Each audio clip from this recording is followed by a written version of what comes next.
국민의힘이 정신이 나간 것 같습니다. 윤석열 탄핵 심판 기각 시 지난 12.3 비상계엄 사태 이후 벌어진 일련의 상황에 대한 반성의 의미를 담은 사과 메시지를 내는 방안을 당에서 검토 중입니다. 탄핵 전국에서 사회 양극단 분열에 단초를 제공한 만큼 대국민 화합 차원의 메시지가 필요하다는 판단 때문입니다. 22일 뉴스원 취재를 종합하면 국민의힘 전략기획특별위원회는 전날 제7차 회의를 열고 윤석열 탄핵 기각 시 대응 전략을 논의했습니다. 특위 관계자는 국민 앞에 나라가 혼란스러운 상황에 대해 집권당으로서 반성하고 국정을 하루빨리 안정시키기 위해 정부와 긴밀히 협력하겠다는 취지라고 했지만 탄핵 인용 시 별다른 메시지를 준비하지 않았다고 밝혔습니다. 네, 정신머리가 나갔군요. 지금 당장 대국민 사과를 해도 모자랄 판에 인용이 떠도 사과를 안 한다. 제정신이 아닌데 관련해서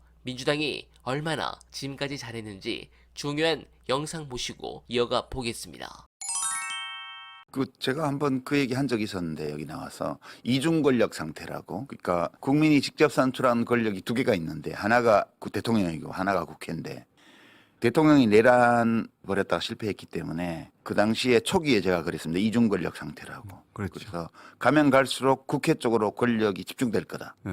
그렇게 얘기를 했습니다. 결국은 국회를 주도하고 있는 민주당과 여러 야당들이 합심해서 권력의 중심, 정통성 있는 권력의 중심을 국회 쪽으로 땡겨온 거죠. 그 네. 기간 내내. 그 기간 쉽지는 않았어요. 예, 쉽지는 않았어요. 네. 그러니까 그 시작이 재빠르게 국회로 결집해서 의결 정족수를 확보를 하고 바깥쪽에 시민들이 오도록 네. 그렇게 북돋아서 국회 침탈을 저지하고 이게 이제 시작이었죠. 그래서 이제 그 전체 과정을 보면 일사불란한 것까지는 아니지만 지금 매우 결속된 어떤 분위기에서 이 일을 지금까지 두 달간 이제 해왔다 저는 그렇게 네. 평가합니다. 그리고 이재명 대표의 리더십은 그 과정에서 더 확고해졌다. 이게 그건 분명한 것 같아요. 위기 극복을 이끌었기 때문에 네. 그럼 아직도 이 위기가 끝나지 않았기 때문에 이제 사람들이 강을 건너는 도중에 말을 갈아타려고 하지는 않거든요. 그 강을 건너는 능력이 있다는 걸 보여줬죠. 그렇죠. 예. 이 말을 타고 계속 강을 건널 수 있을 것 같다.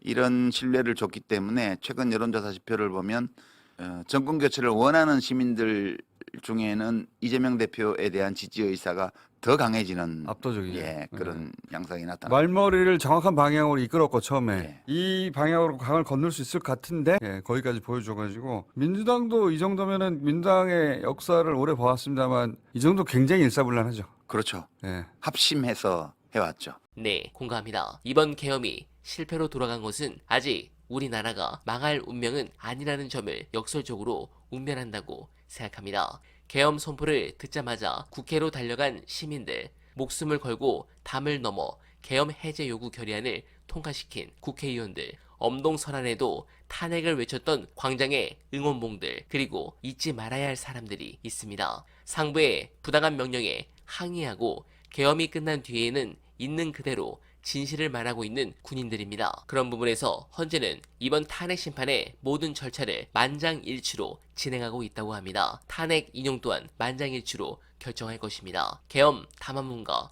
포고령, 전 국민이 실시간으로 지켜본 국회와 선관위 병력 투입 등 부인할 수 없는 증거들이 시퍼렇게 살아있습니다. 헌법 수호를 위해 태어난 기관인 헌법재판소가 이토록 명백한 위헌을 좌시하지 않을 겁니다. 하루빨리 우리 사회가 정상적으로 돌아오길 경건한 마음으로 기원하며 원활바는 오늘도 최선을 다하겠습니다. 여러분 고맙습니다.